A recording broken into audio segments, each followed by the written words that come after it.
Olá, pessoal. Bom dia a todos. Bem-vindos a mais uma live da SoulCloud sobre tecnologia e negócios. Essa é a segunda live de uma série de lives que faremos esse ano e falaremos sobre transformação digital na área de saúde no dia de hoje. Tá? A nossa primeira temporada, as nossas lives, elas têm um conteúdo prático, online, gratuito, estão disponíveis para consultar tanto à medida que forem saindo dessa produção quanto as antigas também estão disponíveis, tá? E a primeira temporada focou bastante na camada de Cloud Migration, e agora nós estamos focando bastante em Data Innovation ou em transformação de cloud, tá? E eu preciso compartilhar com vocês uma notícia super recente que nos deixa cobertos de orgulho, e é muito bom poder compartilhar com todos vocês que desde fevereiro de 2021, a SoulCloud é uma Azure Expert MSP, uma das únicas empresas do Brasil que tem essa certificação e uma das 93 empresas no mundo que é certificada pela Microsoft como MSP Expert. Antes de apresentar a nossa convidada do dia de hoje, eu quero lembrar vocês que as perguntas da nossa live são no final. Fiquem à vontade para ir colocando suas perguntas ao longo dessa conversa que nós vamos ter aqui. Nosso pessoal de produção vai selecionando, vai colocando à disposição e no final a gente vai para as perguntas e respostas, que é aquele momento que você pode tirar aquela dúvida bem específica que eventualmente não tenha sido coberta na nossa apresentação, tá bom? Então clica ali no sinalzinho de interrogação em cima na direita, tá? E deixa a sua pergunta que no final a nossa super convidada vai responder a todas as questões que estiverem lá. E hoje nós vamos falar, então, como eu comentei, em aceleração de operações de saúde com a nuvem. E quem é a nossa convidada ilustre é um super parceiro da sua Microsoft e quem representa, dá as boas-vindas hoje, é a Carol Rodrigues Calegari. Caroline, tudo bem contigo? Dá um oi para os nossos convidados aí, por favor. Pessoal, boa tarde. Tudo bem, Rodrigo? Tudo jóia, excelente. Aí a Carol. Carol, antes de começarmos, tá? Deixa eu dizer assim, a Carol é Account Technology Strategist for Healthcare na Microsoft Brasil. Tá? Eu te confesso que eu fiquei apaixonado pelo título e queria um desses para mim. Tá? Me conta aí, Carol, antes de começar, explica um pouquinho do teu papel com as empresas da área de saúde e da organização do segmento de saúde dentro da Microsoft. Vamos começar pelo teu papel. Tá? O que faz um Account Technology Strategist para a área de saúde na Microsoft Brasil? Legal. O Account Technology Strategist, ou o que a gente chama de ATS, para facilitar, porque a Microsoft é bastante sigla, né? Então, o ATS, ele é um Virtual CTO, né? Um Chief Technology Officer. Qual é o papel do ATS? É ajudar os clientes a definir uma estratégia de tecnologia, olhando para a plataforma Microsoft, e que eles usem da melhor maneira tudo aquilo que eles têm contratado, também novos projetos. A ideia é criar um relacionamento próximo, né, com os CIOs e com os times de segurança, os times de infraestrutura, enfim, com toda a TI e até outros times, para criar esse roadmap de desenvolvimento e do que a gente tem ou já contratado ou de novos projetos com a Microsoft. Muito bom. E como a Microsoft se organiza internamente para atender a área de saúde no Brasil? Como são divididos os papéis? Como se organizam os times? Nos conta um pouquinho de como é essa organização aqui no Brasil. Legal. Então, a gente divide aqui no Brasil o papel do atendimento da conta, né, do atendimento ao cliente, em gerente de relacionamento, que é o Account Executive, que na verdade é o meu par, cuida do relacionamento da conta, cuida, né, é o dono, digamos assim, da conta. Tem o papel do ATS, que é o meu papel, Account Technology Strategist, e a gente tem também todo um time mais técnico, né, mais especialistas nas nossas soluções que trabalham em conjunto com a gente, né, comigo e com o Account Executive aqui para os clientes de Enterprise, que é o deles, e para os times de Corporate, a gente tem a Natália, que faz o papel de Account Executive. E aí a gente tem esses times e a gente divide pela Solution Areas da Microsoft. Então, a gente tem um time que tem um especialista de Modern Workplace e segurança, e aí os especialistas técnicos que trabalham com ele, e aí Business Applications, Azure Data e AI, e Azure Apps and Infra. E aí todo esse time em conjunto com os times de suporte Premier, quando o cliente tem esse suporte com a gente, trabalham no atendimento no dia a dia com os clientes de Enterprise. Entendi. Então, é um grande guarda-chuva de saúde e embaixo todos aqueles pilares que a gente já conhece de tecnologias da Microsoft que estão disponíveis no Brasil. E a gente tem um papel também que eu não comentei, que é o Industry Executive. É uma pessoa que, na verdade, olha para a América Latina, que é um médico, tem muitos anos, já nem me lembro de experiência na área de TI, ele chama Alonso e ele também apoia a gente com algumas contas aqui, quando a gente precisa de um apoio mais realmente da indústria, né? Eu não sou médica, Denis também não é médico, então a gente conta com esse apoio também, fora os times da Corp específicos, né, da corporação. É uma espécie de advisor da área de negócio. Isso. Que trabalha junto com vocês. Legal. E governo está junto ou está separado dessa área de saúde? Tipo, é saúde para a área privada ou para a área de governo ou é tudo junto? Como é que funciona?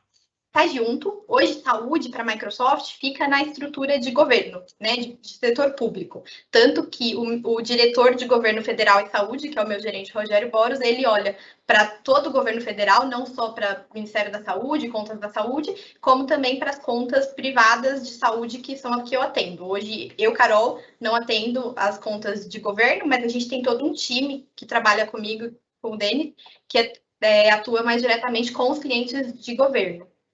Legal. Então, a gente vai falar hoje aqui de uma skill de saúde da Microsoft Brasil, que atende governo e mercado privado, obviamente, mas a tua especialidade é o mercado privado. É isso. É isso. Genial. Bom, isso quer dizer que tu está super ligado com os principais movimentos de saúde do Brasil nesse momento, acompanha tudo que os maiores players de saúde estão fazendo em tecnologia na Microsoft, e é claro que hoje a gente vai rechear essa live aqui com muita informação de muita qualidade. Aliás, hoje nós vamos falar, pessoal, de LGPD, gestão de dados, Cloud for Healthcare, legado e modernização de sistemas de saúde, Purview, colaboração, telemedicina, FHIR, IPA, RNDS. Vai faltar tempo. Vamos seguir adiante então, né, Carol? Vamos lá. Eu queria começar aquecendo a nossa conversa por LGPD, porque essa é uma pauta gigante para os nossos clientes de saúde, apesar de todos estarem se movimentando nessa direção, eu percebo que muitas empresas ainda estão atrasadas nesse processo. A lei foi aprovada no ano passado, entra em vigor oficialmente a partir desse ano, a partir de agosto desse ano, e ela tem, sim, alguns pormenores bastante peculiares. E quando falamos de LGPD, falamos de tratamento de dados sensíveis, e a área de saúde é a mais envolvida com dados sensíveis, desde aspectos personalíssimos, como dados médicos do paciente, os hábitos, doenças, tratamento, histórico pessoal, relação familiar, religião, enfim, tudo que a gente puder imaginar de dado sensível está ali na área de saúde. Talvez não haja área tão invasiva em termos de informações sensíveis como a de saúde, né, quando se refere ao armazenamento e retenção de dados. Ainda assim, esses dados, lidar com esses dados é vital para garantir que o paciente esteja protegido. Também é uma área muito regulada em termos de exigências, e as informações têm que ser armazenadas por um período enorme, né? Alguns dados, se não me engano, têm que ser armazenados por mais de 25 anos, acho que é isso, né? 20 anos. 20 anos. Então, diz aí, hospitais, clínicas, laboratórios, consultórios médicos, todos no Brasil estão se preparando para a LGPD. Pelo que você tem visto, como as instituições médicas e hospitalares cuidam ou podem cuidar dos dados que coletam, que cuidado elas não podem deixar de observar nesse momento de implantação de ações voltadas à LGPD? Legal. Eu acho que o que eu diria, né, o que eu recomendaria nesse sentido para esses clientes, seria uma recomendação da própria Microsoft, depois vão estar disponíveis os links que eu passei no final aqui da live, mas a nossa recomendação é olhar para os dados, fazer o seguinte caminho, né? Descobrir, gerenciar, proteger, reportar e voltar. E isso é um loop. Né? Então, identificar os dados pessoais onde eles estão, gerenciar como vocês usam esses dados, como eles são acessados, por quem eles são acessados, né? Proteger, então estabelecer controles de segurança, prevenir, responder às vulnerabilidades e a possíveis violações de segurança. A gente tem que lembrar, né, Rodrigo, que não é só olhar para a LGPD e esquecer de segurança. Cybersecurity, para mim, é o mais crítico aqui, porque se você proteger os seus dados, mas você deixar alguma brecha e você for atacado, os dados, né, então aí podem acabar vazando e você não está em conformidade com a lei. E reportar, né, responder às solicitações dos dados, responder às violações se você tiver alguma e manter toda a documentação necessária para responder para os seus clientes e para os órgãos reguladores, caso seja necessário. Ah, isso é legal. Apesar de estar focando em LGPD, porque é novo, a cibersegurança ela continua sendo pauta prioritária na área de saúde por conta de todos os outros aspectos. Inclusive, há casos de hospitais no Brasil que tiveram que pagar resgate exigido por hackers para que os dados dos seus pacientes não desaparecessem ou ainda que fossem usados indevidamente, né? Imagine um hospital sem dados dos pacientes, sem o registro das prescrições médicas nos postos de enfermagem, sem informações financeiras, seria um colapso total tanto da instituição como, se fosse generalizado, do sistema de saúde como um todo, que estivesse envolvido, né? Até para descer um pouquinho mais nisso, assim, Carol, e entrando já um pouco assim nas linhas da Microsoft, que cuidados as instituições de saúde podem utilizar para se precaver de incidentes como esse, quais ferramentas a Microsoft oferece para suportá-los, só para a gente já começar a conectar um pouquinho assim do problema do dia a dia com as soluções práticas que a gente pode colocar para rodar. Legal. Tem uma infinidade, viu, Rodrigo? Então, eu vou contar um pouquinho, olhando por cima para as nossas tecnologias, e depois também tem uma documentação bem detalhada que eu deixei disponível para vocês no final. Mas quando a gente fala, por exemplo, do Dynamics 365, hoje ele já oferece diversas capacidades de visibilidade, auditoria nos próprios painéis e relatórios para que você possa identificar e tomar cuidado com os dados pessoais. Hoje, a Microsoft já está preparada para esse cenário, até porque a gente teve que atender antes a GDPR, né? E, enfim, o LGPD veio como uma cópia alterada aí da GDPR. E aí, quando a gente olha para a suíte do Office 365, Microsoft 365, e aí a lista é grande, né? Eu acho que alguns pontos que são legais da gente trazer são a suíte do Enterprise Mobility Security, né? Que é a nossa suíte de segurança. Ela tem tecnologias que são voltadas para proteção de identidade, então o Azure AD, né, que controla e cuida da identidade de quem está acessando, quem pode acessar, quem não pode. Dentro lá do Azure AD, a gente tem uma funcionalidade que a gente chama de RBAC, que é o Role Based Access Control, que ajuda você a determinar que tipo de pessoa pode acessar que tipo de dado. Isso é muito importante nesse cenário da LGPD. E aí a gente tem o IP, o Azure Information Protection, que também é super crítico para a LGPD, que é classificação dos dados, né? Então, o jeito mais simples de você começar é classificando os seus dados para garantir que eles não vão sair da empresa para mãos erradas ou até dentro da empresa que eles não vão ser acessados pelas pessoas erradas. E o IP, no segundo plano dele, ele tem até a possibilidade de ler as suas bases on-premise para ajudar na classificação desses dados. E aí, quando a gente olha para o Office 365, a gente tem toda a parte de retenção, a gente tem o e-search, o e-discovery, perdão, que é para te ajudar a encontrar textos e metadados no Office 365, que também, caso você tenha aí algum tipo de dado que não está ainda coberto pela tua organização. Tem toda a parte de DLP do Office 365, que ajuda a identificar mais de 80 tipos de dados sensíveis nos e-mails, nos conteúdos do Office. Tem os nossos recursos de governança de dados, tem a central de conformidade do Office 365. Então, essa lista é muito grande, Rodrigo. E é o que eu te falei, a gente esbarra várias vezes na parte de segurança também, né? Que a gente está falando aqui da parte de tecnologia de segurança, do Enterprise Mobility Security. E aí a lista vai longe. Vou deixar o pessoal perguntar, senão não para de falar aqui também. Sim, sabe que duas coisas assim, que me chamam muito a atenção, né? Primeiro, é que muitos clientes e empresas com quem nós nos relacionamos no mercado, ou que nos chamam para fazer uma consultoria, um trabalho de implantação ou de melhoria para LGPD, têm as ferramentas todas em casa, mas estão usando muito pouco. Estão usando assim, um pouco do Teams, um pouco do 365, eventualmente alguns usam um pouquinho mais, umas ferramentas adicionais, mas efetivamente todos esses outros recursos que estão disponíveis, às vezes estão até licenciados já adequadamente, não estão em uso. Isso é uma coisa que me preocupa bastante, porque às vezes a empresa sai procurando ferramentas no mercado, sendo que tem uma solução pronta, preparada já e integrada com as suas soluções, né? Então, esse é o recado para os nossos clientes que estão aqui na live. Para aqueles que não são nossos clientes ainda, mas que querem ser, fiquem à vontade, chamem a nossa equipe, vamos conversar com um time de projetos, vamos entender a necessidade de vocês, ver o que precisa ser feito e vamos desenhar um projeto, sem compromisso nenhum. A gente desenha um projeto, se tiver coisa dentro de casa, a gente usa todas, a gente gosta de aproveitar cada recurso que já existe. E vale lembrar que entre as penalidades para o descumprimento da legislação da LGPD, está uma multa de até 2% do faturamento da pessoa jurídica de direito privado, que pode alcançar até 50 milhões por infração. Então, é caríssimo, assim, a gente pensando em operações intensivas, como é a área de saúde, isso pode ser um estouro da boiada que não faz o mínimo sentido, né? Por outro lado, como bem disse a Carol, o maior prejuízo está em tornar pública a infração, ou tornar público um vazamento de dados, ou perder o acesso aos dados, visto que a instituição perde credibilidade por não cuidar dos dados de seus clientes, pacientes, e pode ter um prejuízo operacional gigante. Tá? Explorando um pouquinho mais a questão da cybersecurity, recentemente saiu uma notícia que referia a uma decisão judicial em São Paulo, se não me engano, cujo escopo foi de questionar a segurança dos dados em uma operação de serviço sistema de monitoração eletrônica com reconhecimento facial. Né? Então, veja, algumas operações já vão utilizando o reconhecimento facial para garantir dados fidedignos do início ao fim do processo. Me diz um pouco, Carol, tu tem visto o reconhecimento facial como uma prática realizada na área de saúde? Que outras tecnologias disruptivas ou mais modernas tu tem visto na área de saúde do Brasil atualmente?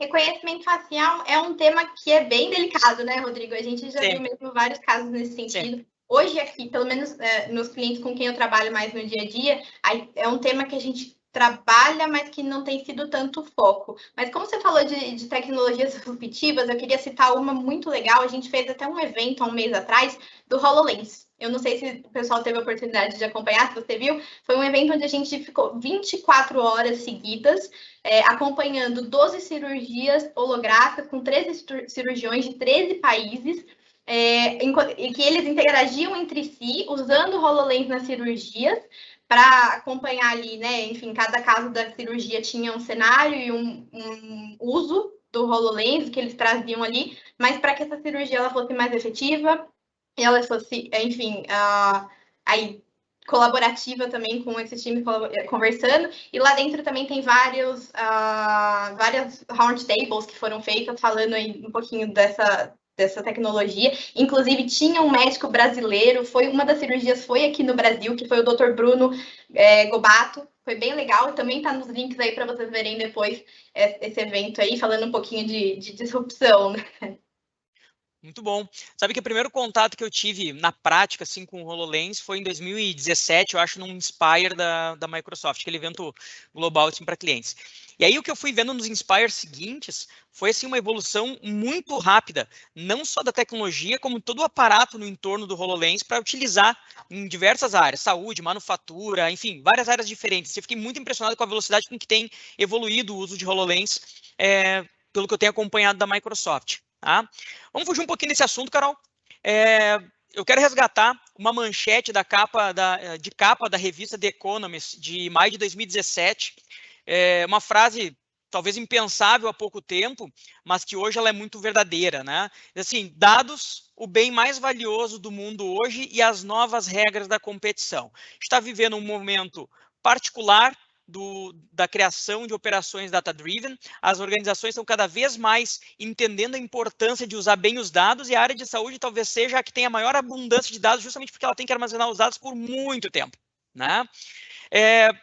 Bom, uma coisa que eu aprendi lá numa cadeira da Federal do Rio Grande do Sul é que todo recurso valioso para as empresas deve ter um sistema de governança adequado ao seu valor para a companhia. Ou seja, se é muito valioso, eu tenho que investir muito na governança. E o que eu vejo muitas vezes são as empresas sabendo da importância dos dados, mas não conseguindo fazer um trabalho muito bom, ou não conseguindo fazer um trabalho muito aprofundado, porque os dados estão distribuídos em múltiplas fontes, múltiplas ferramentas, e acabam não conversando entre eles. Tá? E aí fazer governança de dados que não se conectam ou que não se correlacionam fica cada vez mais difícil, até porque eles nem sempre são conhecidos.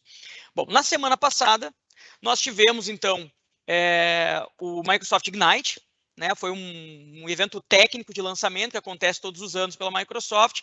É um evento de cunho técnico que traz as novidades de tecnologia da Microsoft do que está sendo lançado, e lá foi anunciado um recurso ultra novo, super interessante, que nós vamos trazer aqui, pessoal, em primeiríssima mão. Você sabe que nas lives que eu faço, eu sempre gosto de trazer alguma breaking news. Eu quero que a Carol fale um pouquinho do Azure Purview para nós. O Azure Purview é um serviço de governança de dados unificado para gerenciar e controlar dados locais de várias nuvens, de software como serviço. Carol, como funciona? Para que serve? Nos explica um pouco do Purview, por favor, porque eu tenho certeza que a maioria da nossa audiência aqui nunca ouviu falar dele, porque ele é novíssimo.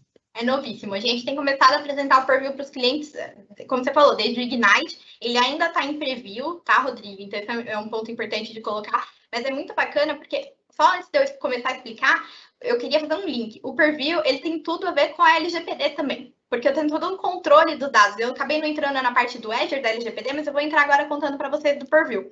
Então, basicamente, como você falou, ele é uma solução para gerenciar e controlar os dados que estão on-premises, que estão em outras clouds, ou que são de serviços SaaS, como, por exemplo, o Dynamics.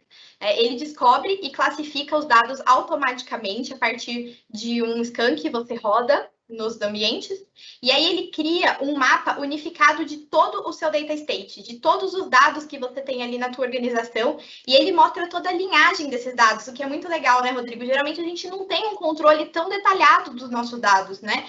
Ele traz de onde esse dado veio, como esse dado foi transformado e onde ele está hoje, em quais relatórios do Power BI ele é utilizado hoje. Então, é uma visão muito completa que usa por trás ali toda a inteligência de busca do Bing, do Azure Search, toda a nossa tecnologia de classificação de dados do Azure Information Protection, que eu contei para vocês agora há pouco, e daí a gente foi construindo. E ele também usa algumas soluções open source, como a Apache Atlas, por exemplo, e traz resultados de busca, uma busca parecidíssima com o Bing mesmo, que os usuários da organização podem usar depois dos scans feitos, que traz os dados por relevância, mostra os metadados, mostra quais tipos de classificação de dados sensíveis eu tenho naquela base que eu estou buscando, né, que eu estou olhando. Eu consigo ver, inclusive, quais as tabelas que são relacionadas com a tabela que eu estou consultando. Então, ele traz isso não só para dados estruturados, né? Estou falando de tabela, mas ele também faz para dados semi-estruturados, dados não estruturados, e tem uma visão que a expressão em inglês que eles usam é muito legal, que chama Bird's Eye View, é uma visão do todo, uma visão completa de todos os insights que você consegue tirar daqueles dados, né? O Purview, ele está conectado hoje com uma lista grande de conectores para outras bases, entre elas o S3 da Amazon, tudo que você tem dentro do Azure, e a SAP, tem Teradata, tem algumas coisas lá, e essa lista está crescendo ainda, né, porque ele está em preview, então a gente está no momento de ouvir o feedback dos clientes, então para quem quiser testar e começar a dar o feedback, é muito bacana e vai ajudar a gente a melhorar ainda mais esse grafo inteligente com todas as informações que é o Azure Purview. Pessoal, olha só que importante o que a Carol está trazendo aqui. Tá? Deixa eu ver se eu entendi, tá, Carol? Quer dizer que o Azure Purview permite criar um mapa holístico e atualizado de todo o meu cenário de dados, fazendo inclusive a descoberta automatizada dos dados, classificação de dados confidenciais, linhagem de dados de ponta a ponta, tudo isso de forma automatizada, integrada com as minhas bases, com as minhas fontes de consulta, com os meus sistemas, com o que eu tiver dentro de casa. Exato. É isso? É isso. Caramba. Então, assim, a gente está falando de uma ferramenta capaz de economizar meses de trabalho de uma grande equipe de cientistas de dados, de analistas de BI, de analistas de banco de dados, porque ela vai fazer com ferramentas, tu já classificou aqui algumas delas, ferramentas de busca e de classificação automática, baseadas em inteligência artificial e outras técnicas super modernas, que, obviamente, a nuvem consegue fazer absolutamente mais rápida que um punhado de seres humanos. Basicamente é isso. É uma ferramenta que está em preview, mas a gente já pode ler sobre ela, já pode eventualmente montar um projeto. Inclusive, tem que te confessar, tá? Que a minha equipe de segurança aqui, semana passada, já estava futricando em cima, descobrindo algumas coisas, compartilhando um pouco. Então, assim, a gente está super curioso e a gente está louco para achar o primeiro cliente para a gente testar juntos, tá? Porque a ferramenta parece, pessoal, genial. A gente trabalha muito. Aqui na SOA, a gente tem 3 pilares de organização. Um deles é o Data e Innovation. Quando fala de data, a gente enfrenta realidades de todos os tipos nas empresas, né? Desde empresas que conhecem muito bem os seus dados, até empresas que não conseguem arrancar rapidamente sem fazer todo um trabalho de assessment, de qualificação dos dados, de preparação e transformação, né? Mas o que a gente tem visto em todos os casos é que o problema de descobrir o dado desconhecido ou o dado oculto, ele é igual para todas, independente do nível de maturidade. Então, o Azure Purview ele vem para resolver esse problema, ou para ajudar a resolver e para acelerar o processo de aprendizado. Então, fundamental, quem tiver projeto de data ou projeto voltado para LGPD e é da área de saúde, usa Azure, tem que dar uma olhadinha no Azure Purview, porque pode estar aqui um divisor de águas no tratamento dos dados da organização de vocês. Isso é genial, hein? Muito bom. Bom, mas nós tivemos no Ignite também um outro lançamento importante, né? Um outro breaking news, uma atualização do Microsoft Cloud for Healthcare, né? Bom, e aqui, pessoal, muda um pouquinho, tá? Antes a gente estava falando do Azure Purview, que é uma ferramenta de governança de dados, com tudo isso que a Carol acabou de comentar que dá para fazer, né? E o Microsoft Cloud for Healthcare, ele é um pouquinho diferente. Aqui não é bem uma ferramenta, né, Carol? O Cloud for Healthcare é muito mais uma biblioteca de recursos para empresas da área de saúde aumentarem o envolvimento do paciente, a colaboração da equipe de saúde, a percepção de dados clínicos e operacionais para tomar de decisão, enfim, é por aí, não é? É por aí. A Microsoft Cloud for Healthcare, Rodrigo, é uma solução, digamos assim, desenhada para a indústria de saúde. Ela traz todo o poder do Azure, do Microsoft 365, do Dynamics 365, da Power Platform e, por fim, de um robusto ecossistema de soluções de parceiros, né, soluções de nicho focadas só no mundo de healthcare, para endereçar os desafios que a gente sabe que as organizações de saúde têm hoje. Então, a ideia agilizar e facilitar um cuidado mais eficiente do paciente, ajudar a suportar com segurança e compliance e cuidar também da interoperabilidade dos dados de ponta a ponta. É mais ou menos essa daí a ideia da Microsoft Cloud for Healthcare. A gente colocou ela em Public Preview ano passado, lançamos em General Availability em outubro de 2020, e aí, como você falou, agora no Ignite, a gente anunciou que em abril a gente está estendendo aí, né, o suporte a 8 novos idiomas: francês, espanhol, alemão, holandês, o nosso português, coreano, japonês e chinês. Muito bom. É uma espécie de uma grande caixa de ferramentas, né, Carol? É isso. É uma grande caixa de ferramentas com tudo que eu preciso para tratar em cloud para a área de saúde. Né? Então, é um apanhadão de bibliotecas, boas práticas, ferramentas de apoio, de migração, para que as empresas consigam rapidamente utilizar os recursos que são necessários. Sabe que nós fizemos uma live aqui umas semanas atrás, que era de manufatura, e a gente falou do Microsoft Cloud for Manufacturing, né? E aí depois a gente recebeu várias consultas de clientes interessados em entender como explorar um pouco mais, né? E quando a gente começa a navegar no Microsoft Cloud for Healthcare, assim como de Manufacturing, a gente começa a encontrar uma série de recursos que estão disponíveis, que já existem, mas que muitas vezes as empresas não conhecem. Então, vale a pena, tem material público, pessoal que é super bacana. Depois, quem quiser nos procura aqui, a gente manda material de referência, a gente faz um bate-papo. No Book of News do Ignite tem uma série de informações e links de referência também, então a gente compartilha com vocês.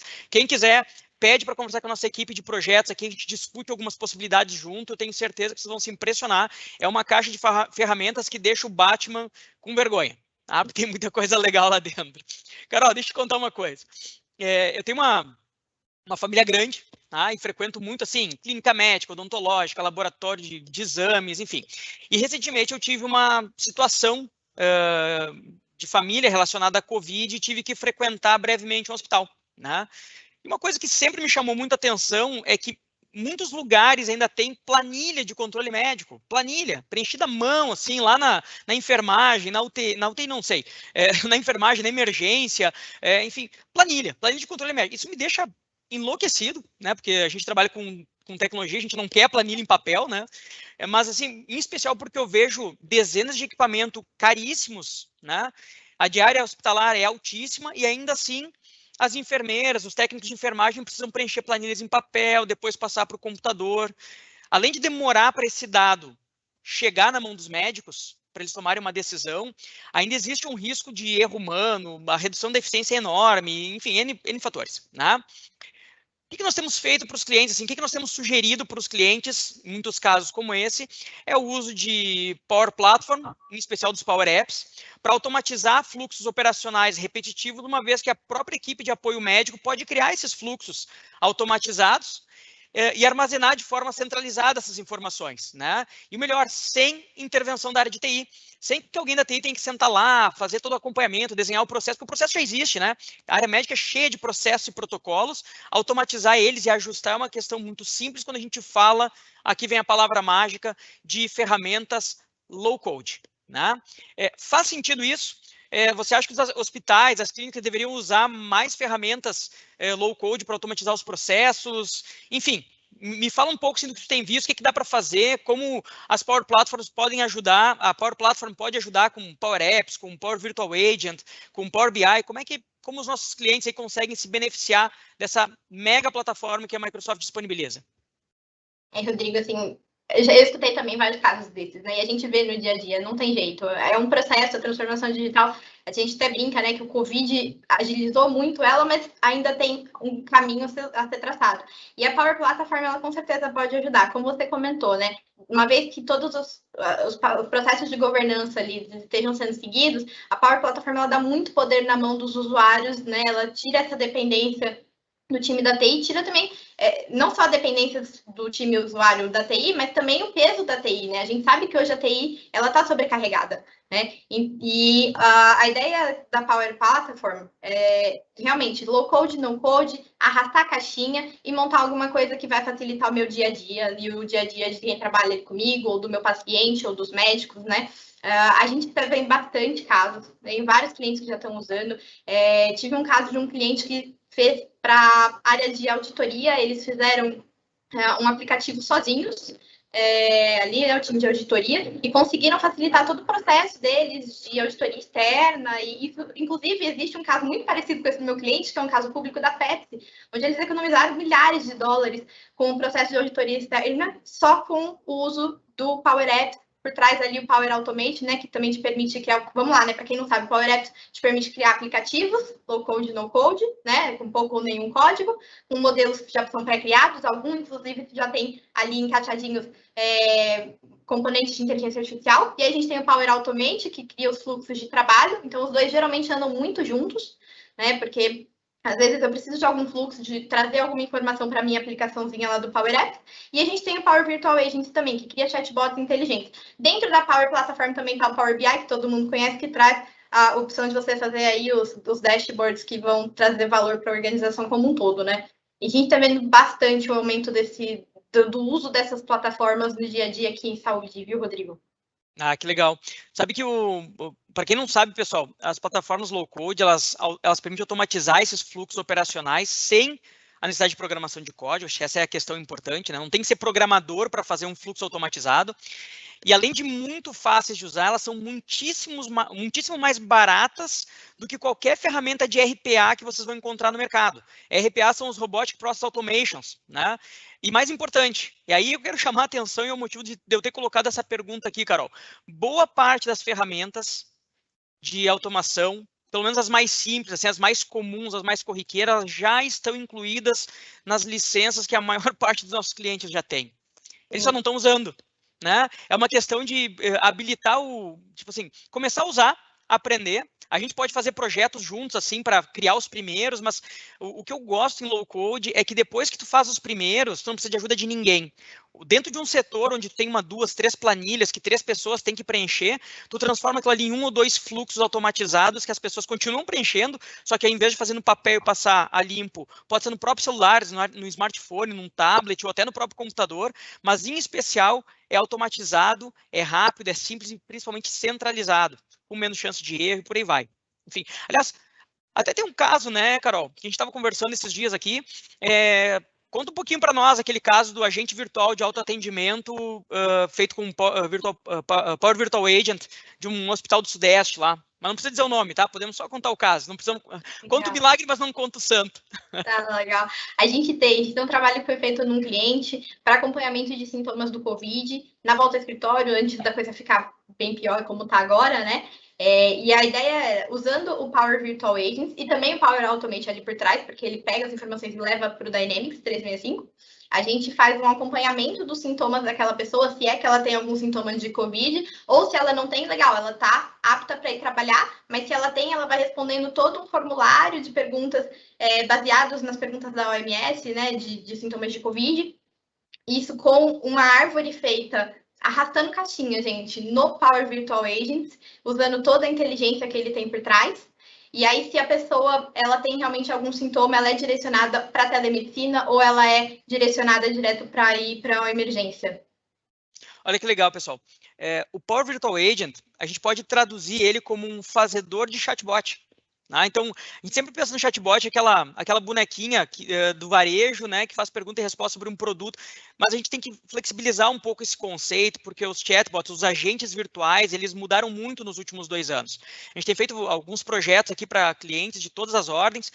projetos mais complexos envolvem um framework mais complexo, como o Botnet Framework, mas muitos casos em que são perguntas e respostas, uma árvore de decisão simplificada, eles podem ser feitos, como a Carol comentou, arrastando caixinhas, colocando as perguntas, as possibilidades de resposta, e quando tu vê, aquele fluxo inteiro ele foi atendido por um agente virtual. Tu não envolveste uma pessoa, ele está automatizado, os dados estão centralizados, consegue consultar depois, as informações são searchable, não é necessariamente alguém, uma pessoa na porta do estabelecimento tomando a temperatura e fazendo uma entrevista antes da pessoa entrar. Então, é muito simples, é muito fácil, é rápido de implementar. Eu convido a todos vocês que tiverem interesse a darem uma olhada nessas ferramentas de Power Platform aí, porque tem muita coisa legal. A gente tem feito projetos muito interessantes com os nossos clientes, mas, de novo, né, é o tipo de coisa que ela parte de uma demanda que ela tem que ser vista, ela tem que ser percebida, né? E muitas vezes a gente está tão preocupado em transformações disruptivas, tecnologias de ponta, e esquece de olhar para aquele processo que já roda 2, 3 anos da mesma forma e acaba não atualizando ele, né? Bom, deixa eu resgatar uns pontinhos aqui então, Carol, porque a gente já está indo quase para a nossa fase das perguntas aqui. Eu queria entrar nos outros assuntos também relacionados à área de saúde.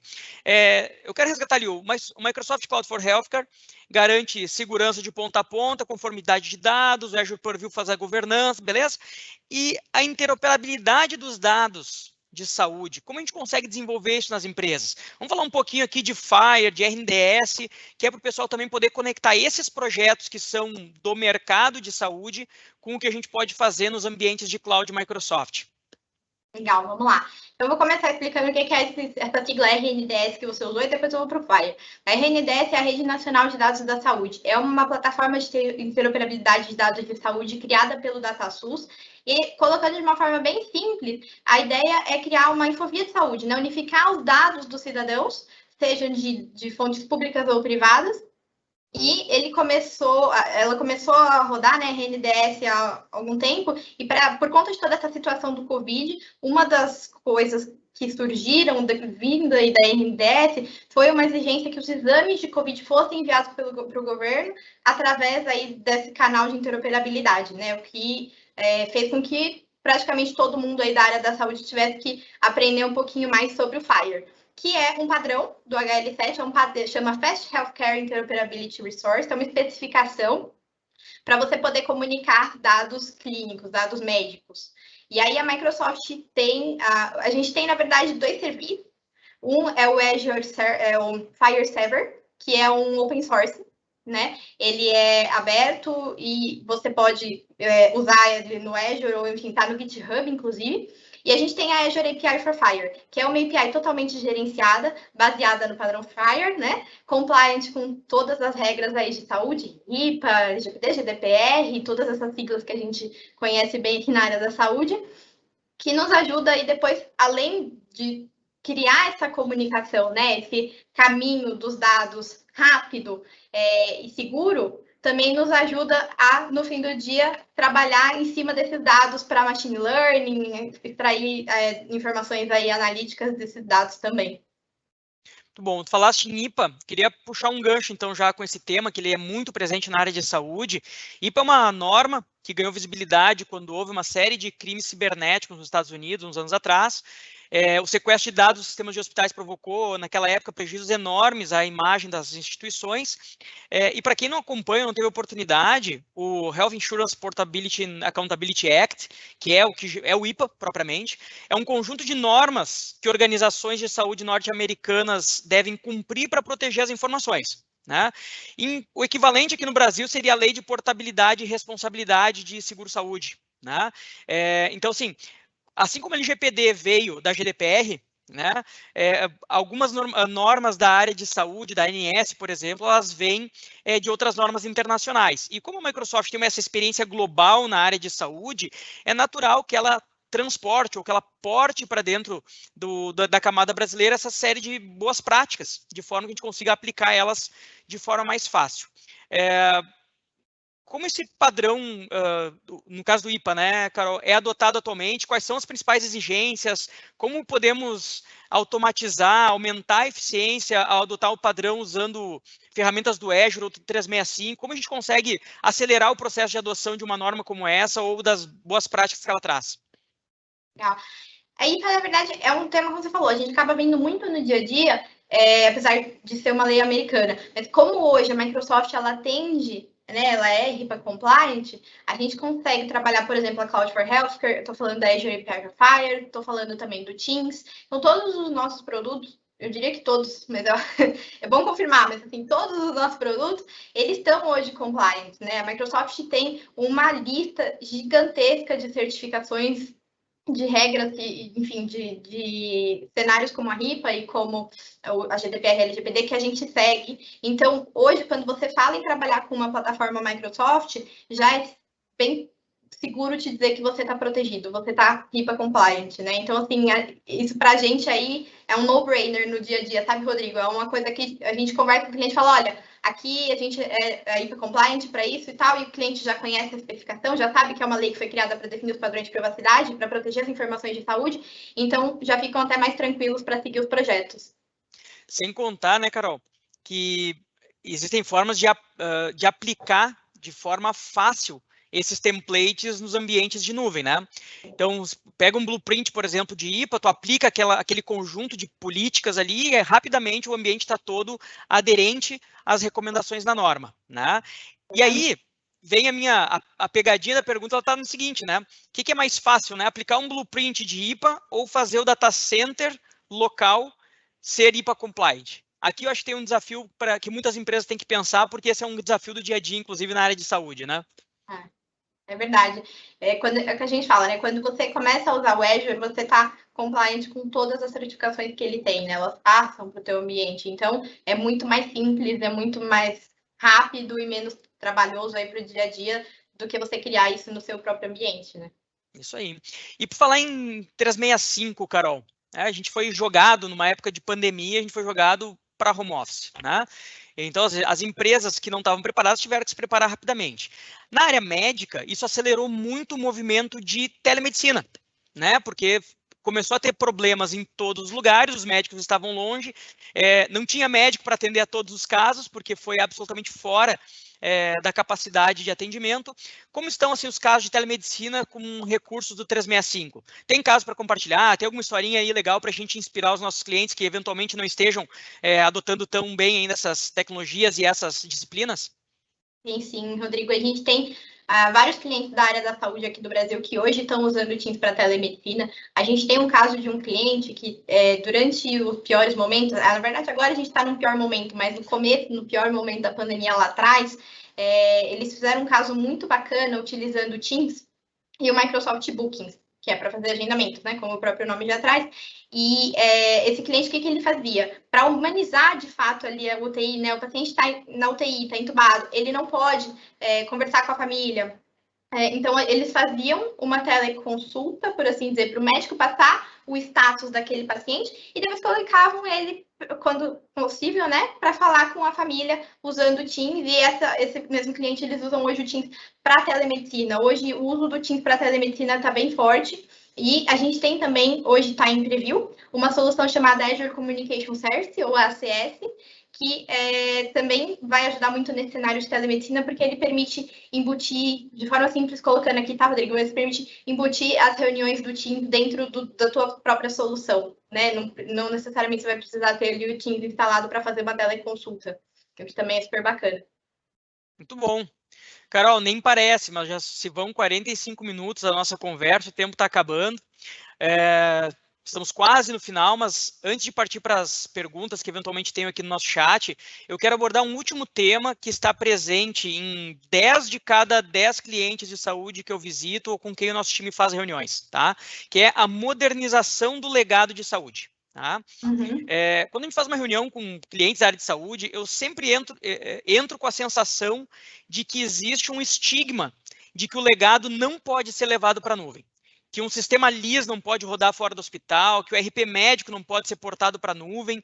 Isso leva muitas vezes isso é um equívoco, na minha visão, obviamente, queria ouvir a tua na sequência, mas isso leva muitas vezes a investimentos altíssimos em recursos locais e a exigências de upgrade físico que não combinam com a especialidade médica.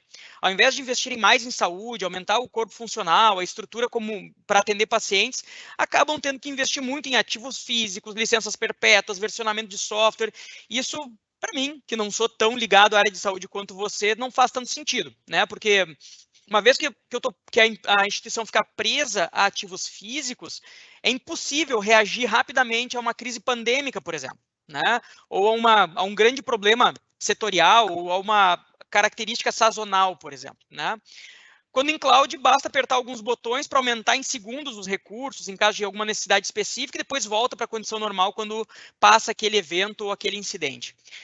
Como as instituições podem levar aplicações para a nuvem, como modernizar as aplicações, que tecnologias estão disponíveis, quais são as mais utilizadas?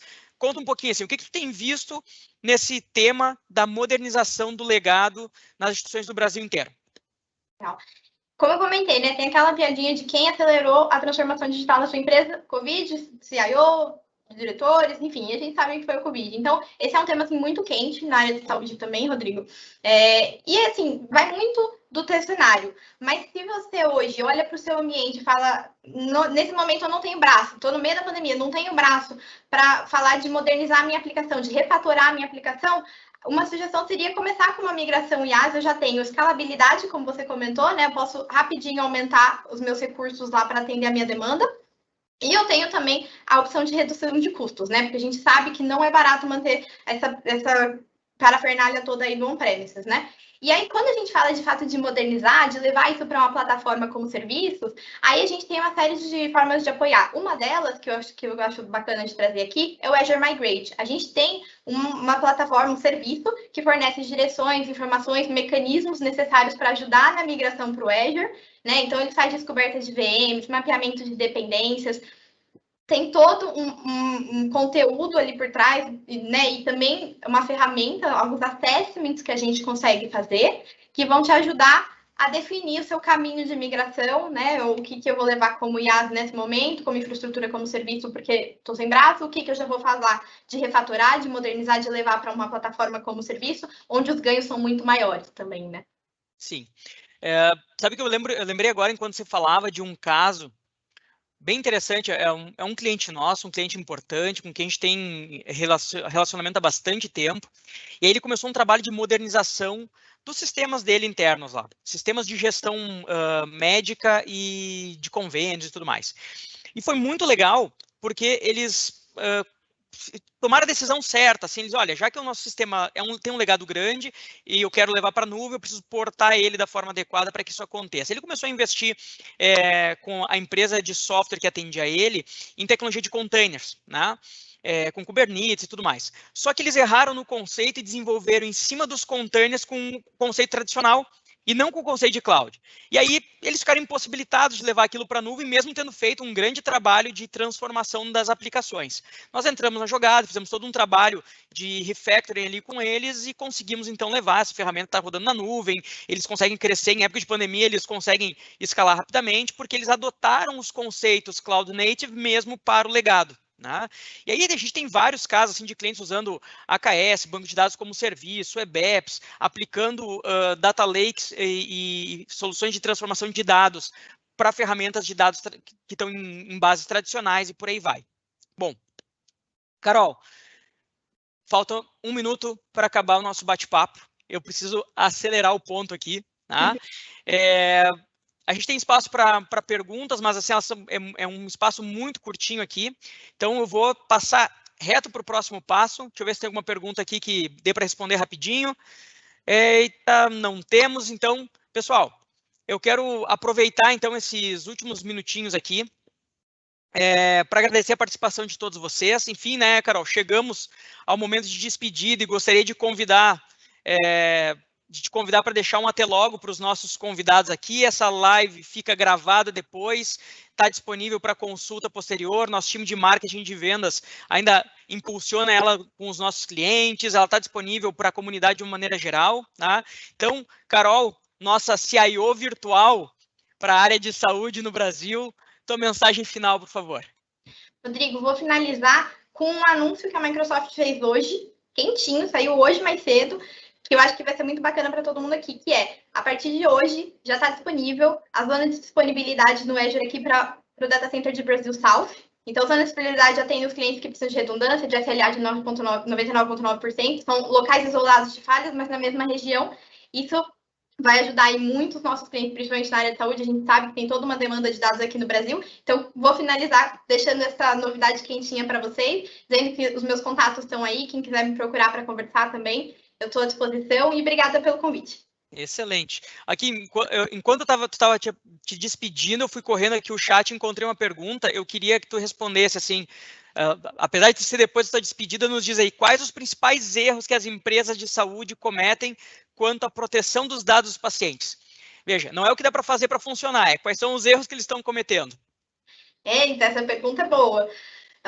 Eu acho que os principais erros talvez sejam na manipulação desses dados e na classificação deles, né? Como eu comentei um pouquinho, a gente tem muitos serviços onde a gente fala da classificação dos dados sensíveis, a gente faz a LP, a IP, e hoje isso é um ponto de falha, né? A gente viu há pouco tempo atrás um vazamento de dados que aconteceu com uma planilha. Se essa planilha tivesse protegida pelo Azure Information Protection, né? Se essa planilha tivesse, olha, ela é confidencial, apenas funcionários aqui dessa empresa podem acessar, talvez ela não tivesse tido todo esse impacto. Talvez não, com certeza ela não teria todo esse impacto. Então, talvez um cuidado maior aí na manipulação e na transferência desses dados eu recomendaria, que são alguns problemas que eu vejo bastante.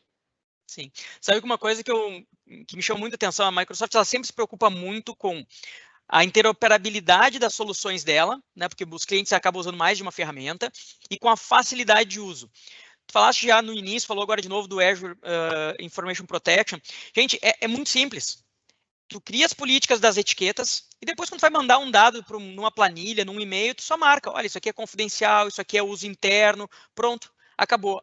Tu fez uma ação, clicou num botão e a política vai ser seguida de forma absurdamente como foi desenhada. Tá? Tipo assim, eu quero que a pessoa leia, mas não consiga encaminhar o e-mail, por exemplo. É um botão. Quero que a pessoa leia, consiga encaminhar o e-mail, mas não consiga imprimir ou dar um print screen na tela. É um botão. Isso tem a ver lá com a política que foi setada. Então, a complexidade na área do usuário é zero. É absolutamente simples. É só um treinamento de como escolher as etiquetas, porque o resto já foi todo feito na camada do backstage, né, Carol? Carol, muito obrigado pela tua participação. Foi excelente. Foi uma delícia esse Learning Session sobre a área de saúde. Aprendi muito contigo, como sempre, né? Ao pessoal que nos assiste, obrigado pelo tempo, participação até aqui. A live fica disponível no nosso site para que revejam e compartilhem. Muita saúde a todos, fiquem bem, cuidem-se e até a nossa próxima live. Valeu, tchau! Tchau, pessoal!